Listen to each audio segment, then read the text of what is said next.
Okay, guys, I am ready to read some for you. We're going to read a little bit more from our novel from the book A Long Walk to Water, right here. And remember, you can always find these poems on Google Classroom. The PDF is there. But I'm going to also read several of these poems to bring us to the end of Ha's life in in Guam. So let's start reading, and then I'll talk just a little bit about your assignment at the end. Life in waiting. A routine starts as soon as we settle into our tent. Camp workers teach us English mornings and afternoons. Evenings we have to ourselves. We watch movies outdoors with images projected onto a white sheet. Brother Kwang translates into a microphone, his voice sad and slow. If it's a young cowboy like Clint Eastwood, everyone cheers. If it's an old cowboy like John Wayne, most of us boo and go swimming. The Disney cartoons lure out the girls who always surround Brother Vu, begging him to break yet another piece of wood. I can still hear them begging when I go sit with Brother Koi, who rarely speaks anymore, but I'm happy to be near him. June to early July. Nuoc Mam. Someone should be kissed for having the heart to send cases of fish sauce to Guam. Everything is more edible with Nuoc Mam. Brother Vu sautés the beef and potato goo with onions and sprinkles on the magic sauce before serving the mess with rice. Lines extend to the beach. Someone catches a sea creature puffy and watery, like a cucumber. Brother Vu slices it into slippery strips and stews it with seaweed and the magic sauce. So many appetites wake up that Brother Vu just has time to cook rice and serve it with plain fish sauce. People begin to cook as long as they can get a cup.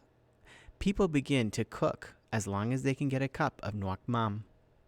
Brother Koi hands it out in the same white cups as tea, both dark brown, so of course I drink a gulp of the most salty, most bitter, most fishy tea ever. My head swirls and my breath stinks for days. I do not mind. July 1st.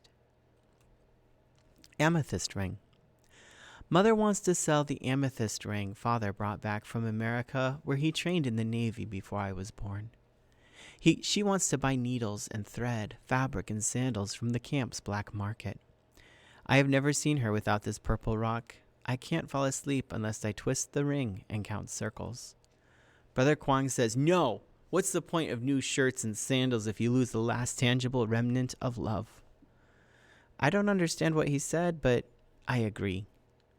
July 2nd. I'm going to underline that because I want you guys to come back to it. So notice that sentence. Choose. Some choose to go to France because many Vietnamese moved there when North and South divided years ago. Uncle Son says come with his family to Canada, where his sister lives, and he can help watch over us until Father returns. Mother knows his wife would mind. She tells him Canada is too cold. We stand in line to fill out papers. Every family must decide by tonight when fireworks will explode in honor of America's birth. Mother starts to write Paris, home of a cousin she has never met. The man behind us whispers, "Choose America. More opportunities there, especially for a family with boys ready to work." Mother whispers back, "My sons must first go to college. If they're smart, America will give them scholarships." Mother chooses. July 4th. Another tent city. We are flown to another tent city in humid, hot Florida, where alligators are shown as entertainment. The people in charge bring in Saigon famous singers to raise refugee spirits, but faces keep twisting with worries. For a family to leave, an American must come to camp and sponsor a family. We wait and wait, but Mother says a possible widow, 3 boys, and a pouty girl make too huge a family by American standards. A family of 3 in the tent to our left gets sponsored to Georgia. The couple to our right goes to South Carolina. Newcomers leave before us. Mother can barely eat while Brother Kwang picks the skin at his elbow. I don't mind being here. My hair is growing as I've become dark and strong from running and swimming.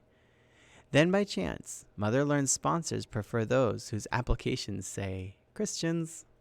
Just like that, Mother amends our faith, saying all beliefs are pretty much the same. July to early August. Alabama. A man comes who owns a store that sells cars and wants to train one young man to be a mechanic. He keeps holding up one finger before picking Brother Kwang, who studies in engineering, impress him. Mother doesn't care what the man came looking for. By the time she is done staring, blinking, wiping away tears, all without speaking English, our family has a sponsor to Alabama. August 7th. Our Cowboy. Our sponsor looks just like an American should. Tall and pig-bellied, black cowboy hat, tan cowboy boots, cigar smoking, teeth shining, red in face, golden in hair. I love him immediately and imagine him to be good-hearted and loud and the owner of a horse. August 8th. And now we're into part 3 of our book, Alabama. They're headed to Alabama. So my Google quiz for today has several questions that are actually open-ended. You're going to need to go back to the poem and find the poem and read through to help you think through the process. These are questions that should take you about the whole 45-minute period. The questions are going to be a little bit challenging and make you use your brains, but I know you can do it. So go and get your book out or the PDF for the book and get to work on those questions. Let me know if you need any help. Thank you.